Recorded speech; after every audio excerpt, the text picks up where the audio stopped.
In this class, we are going to learn about the basics of SSH. What does SSH stand for? How SSH works? And what is the technology which drives this SSH? What are the pros and cons of SSH? First, let's see what is SSH. SSH stands for Secure Shell. SSH is a cryptographic network protocol. Cryptography is a technique with the help of which the sender and the receiver will be able to communicate securely, that is without the intervention of third party. So the third party cannot read the data or the messages what is exchanged between the sender and the receiver. With the help of this SSH, we can establish a tunnel or communication channel between sender and receiver so that the messages are not read or decrypted by anyone during the path. Now the question will arise, why does SSH is used?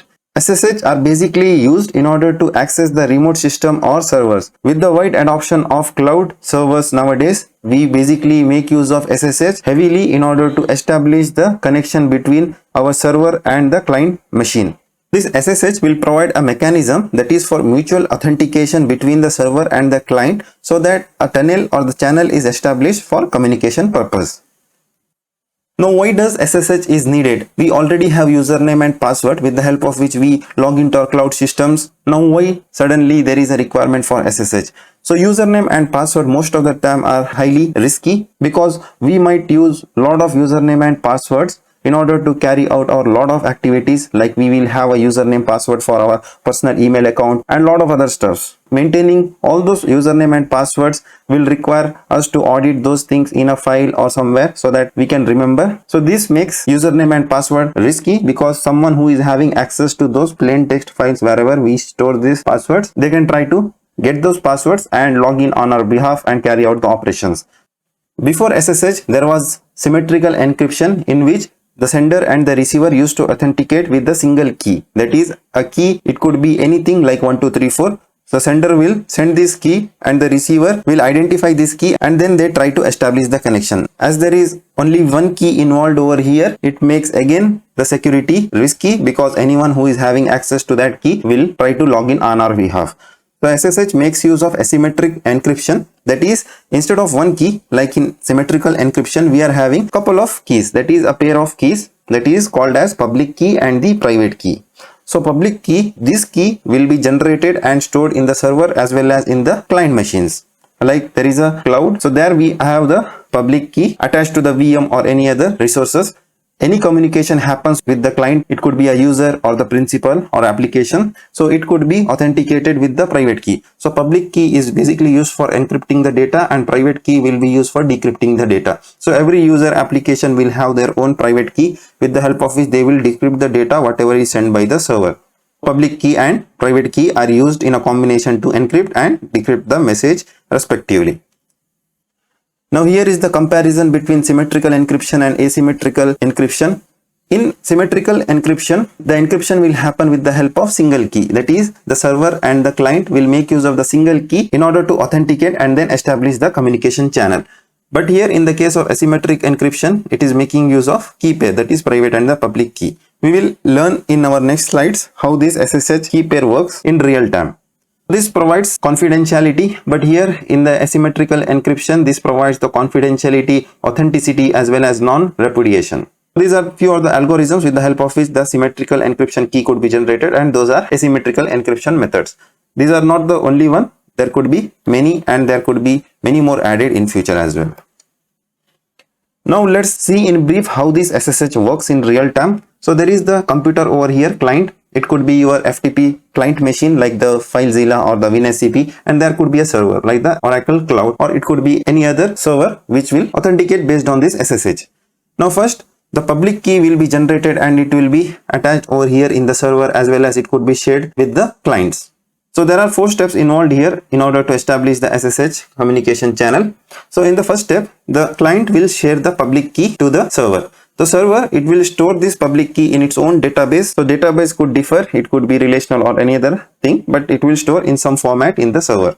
So server, it will identify this public key and check whether that server is having this public key. When it finds that it is intended for this server only, the public key matches, then what it does is it will try to encrypt a message with the help of this public key and it will send the message back to the client. Now when it sends the message back to the client will decrypt the message with the help of private key. So this client will be assigned with a private key. Like this, there will be n number of clients which will talk with the server. So this computer or the client which was assigned with the private key, it will decrypt the message which was encrypted by this server. After decryption, it will generate the hash value. In other words, in some of the cases, this is referred to as a session key as well. So once the hash is generated, what it does is it will send the message or the value of that hash back to the server. What this server will do is the message what it had sent in the previous, that is step 2, it will make use of that message and it will generate its own hash. After generating the hash, it will compare the hash value generated for that particular message with the hash values sent from the computer or the client.